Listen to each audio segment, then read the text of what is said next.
देखिए कक्षा 10 और कक्षा 12 में UVF का संबंध ये आपका अवतल दर्पण के लिए है।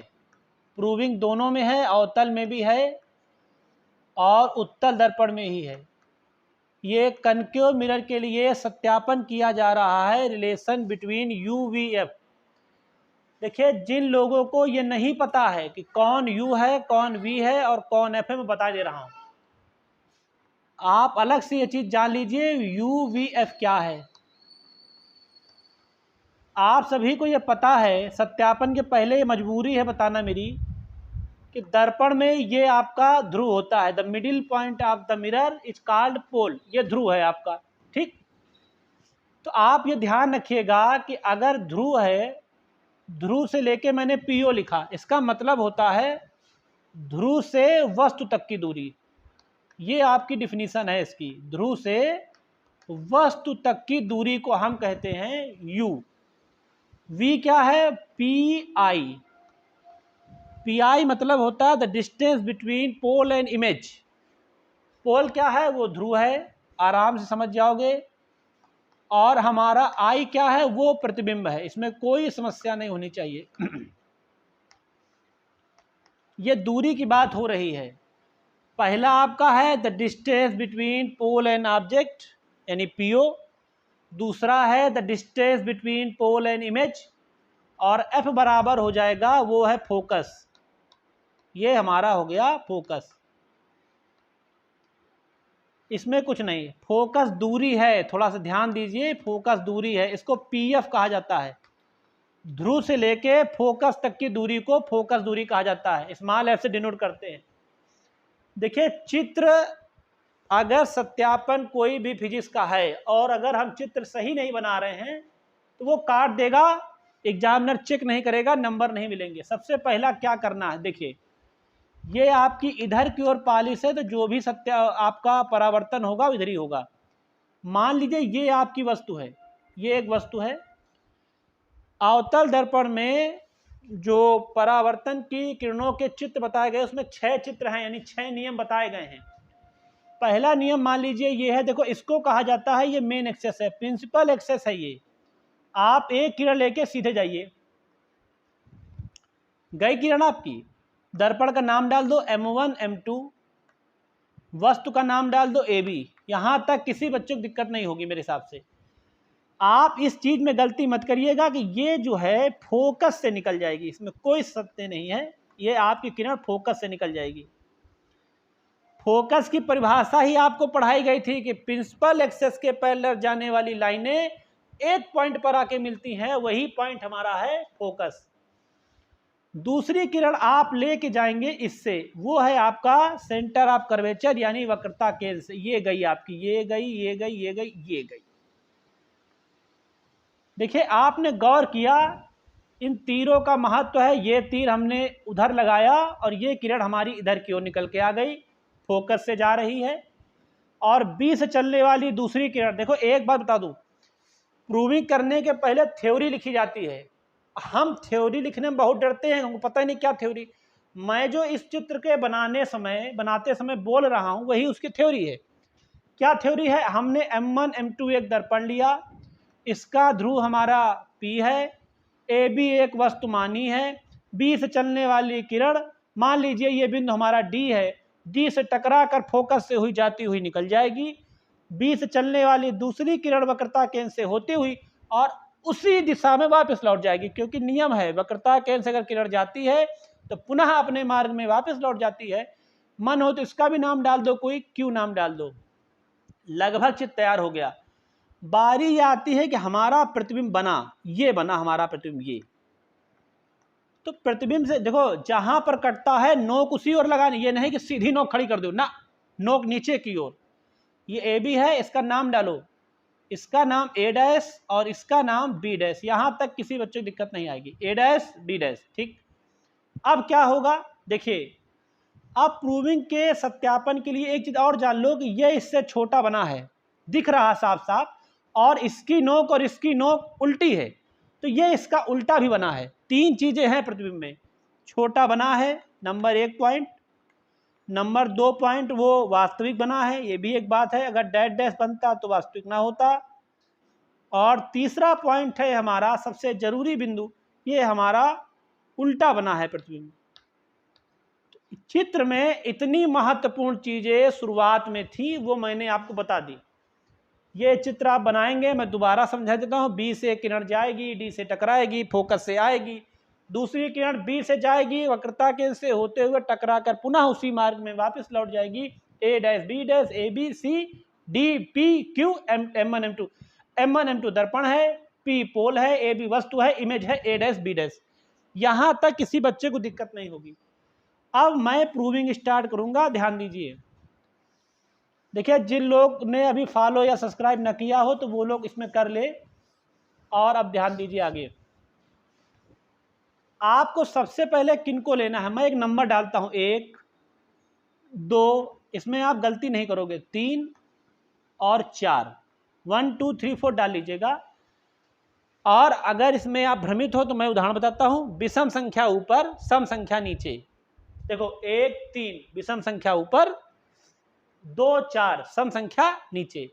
लेने के लिए बहुत आसान है, आपको सबसे पहले लेना है त्रिभुज 1 और 2। मैं बाकायदा नाम डालूंगा अभी, लेकिन बच्चों हिंट है कि मान लो अगर कहीं दिक्कत आती है हमको, 1 और 2।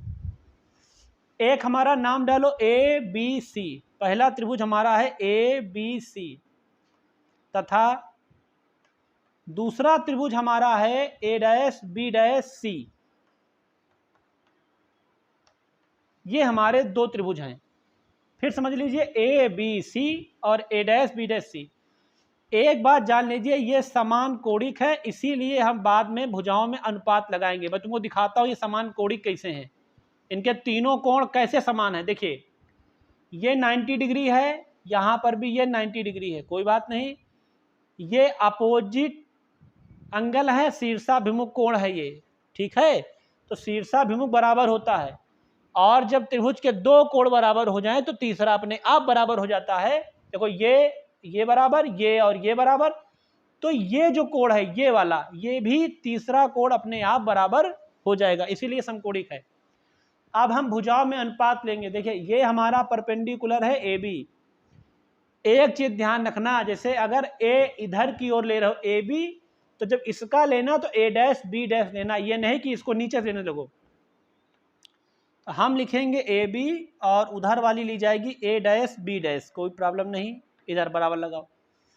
यहां पर ये आधार इसका है, बेस है, यहां से यहां तक इसका आधार है। तो जो बीच में सी है उसी को ले लो, इसका नाम सी ए पड़ जाएगा, और बेटा इसका नाम पड़ जाएगा सी ए डैश, कोई दिक्कत नहीं आएगी इसमें, यहां तक हम लोग सी ए डैश ले लेंगे। सी एक मेन कॉमन पॉइंट मान लिया। ये हम डाल देंगे कि भाई ये हमारा इक्वेशन फर्स्ट है, यहां तक कोई दिक्कत नहीं हमारा। अब बारी है समीकरण त्रिभुज 3 और त्रिभुज 4 की। ट्रायंगल ले लो, थर्ड नंबर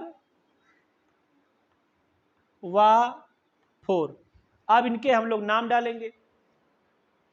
देखिए 3 का नेम है, अच्छा हाँ 3 के नेम में एक प्रॉब्लम है। क्या प्रॉब्लम है? 3 में आपको एक लाइन ऐसे खींच लेनी है जिसका नाम आपको एन डाल देना है, कोई समस्या नहीं, परपेंडिकुलर लाइन खींच लेनी है बस, ताकि थोड़ा सा ट्रायंगल जैसा दिखाई पड़े। इसका नाम है डी एन एफ। इसका नाम क्या है? इसका नाम पड़ जाएगा डी एन एफ, तथा और बेटा ये भी समान कोणिक है जैसे वो वाला था, और इसका नाम पड़ जाएगा ए डैश बी डैश सी। एक चीज और है, मन हो तो ऐसे ही नाम डालना हो, जैसे इसका लिया है ए डैश बी डैश सी, तो इसका नाम पड़ जाएगा एन डी और एफ। इससे कोई फर्क नहीं पड़ता है, थोड़ा दिखने में ठीक है। एन डी एफ ले लिया और ए डैश बी डैश सी ले लिया।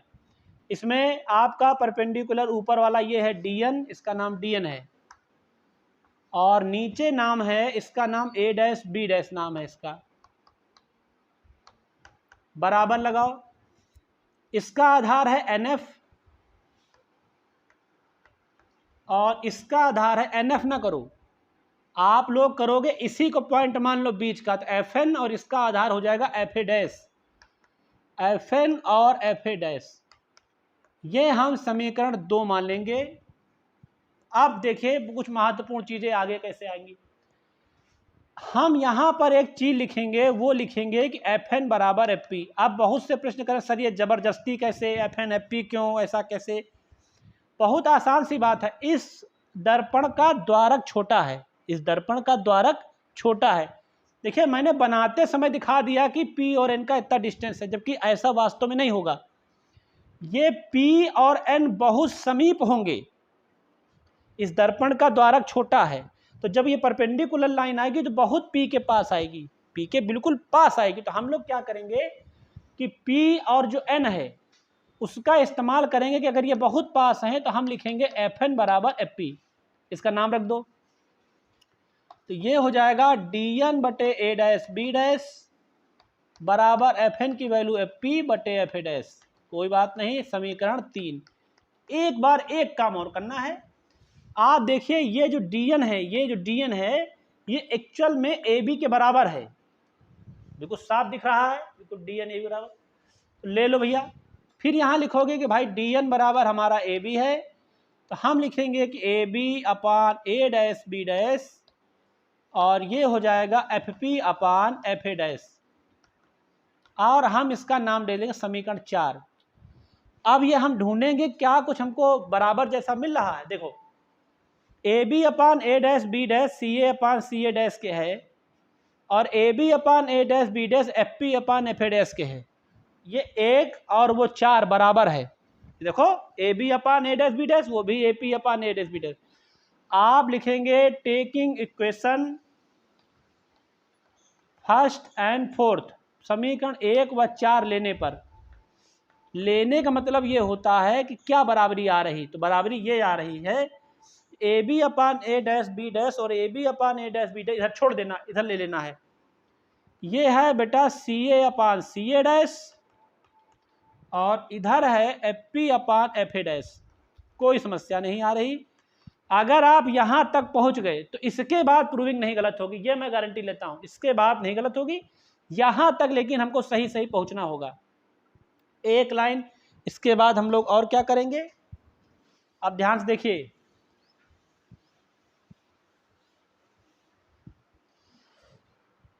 देखिए हम लोगों ने ये ले तो हम आए हैं CA, और ये जो CA डैश लिखा है और FP लिखा है और ये जो FA डैश करके लिखा, अब क्या हम व्यवस्था करें इनकी।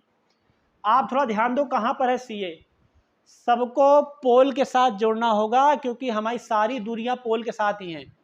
जैसे ये CA है, यहाँ से यहाँ तक CA है, तो अगर हमको CA निकालना है पोल के साथ, देखो बेटा ये CA है, अगर पोल के साथ निकालना तो क्या करोगे, इसको लिखा जाएगा PA माइनस PC। देखो इतना बड़ा टुकड़ा लो और ये टुकड़ा निकाल दो तो ये टुकड़ा बचेगा, तो हम लिख लेंगे PA माइनस PC, नीचे CA डैश है, यहाँ से यहाँ तक CA, कोई बात नहीं ये CA डैश है, तो PC minus PA dash, PC minus PA dash हो जाएगा बराबर FP। बहुत आसान है, पोल से लेके फोकस तक की दूरी फोकस दूरी होती है, हम माइनस में लेंगे क्योंकि अवतल दर्पण में U V F तीनों माइनस होते हैं, कोई दिक्कत नहीं।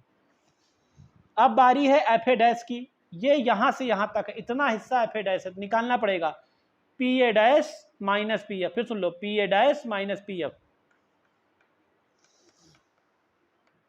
अब क्या करेंगे, PA कौन, P से A तक की दूरी यानी ध्रुव से लेके वस्त तक की दूरी होती है माइनस का U, और ध्रुव से लेके वक्रता केंद्र तक की दूरी होती है वक्रता त्रिज्या यानी R।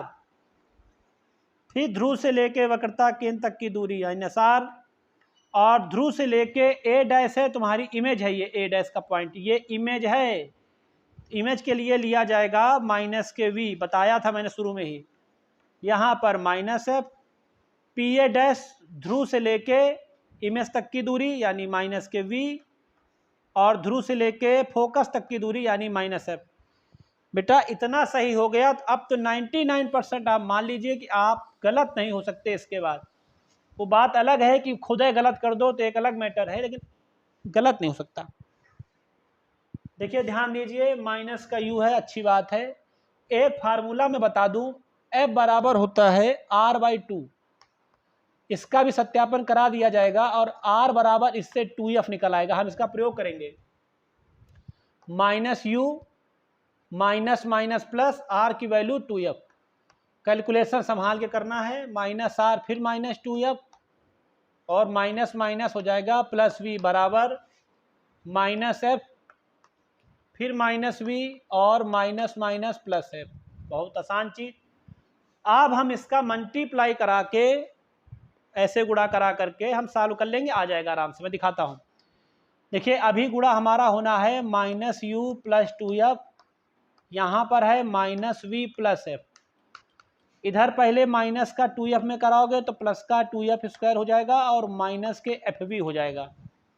चलो भाई इसका भी गुणा करा लो, तो uv माइनस से कराओगे तो uf minus 2fv plus 2f square बराबर 2f स्क्वायर माइनस fv। ये दोनों सेम कैंसिल।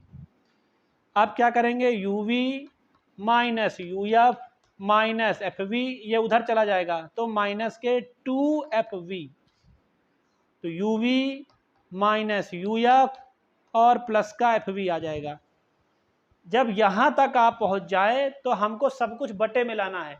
आप तीनों में भाग करा देंगे uvf का, uvf, uv और f, fv कैंसिल, u और f कैंसिल, u और v कैंसिल, तो 1/f 1/v और 1/u। सत्यापन की एक लाइन बची है, ये केवल उधर पक्षांतर कर देना है।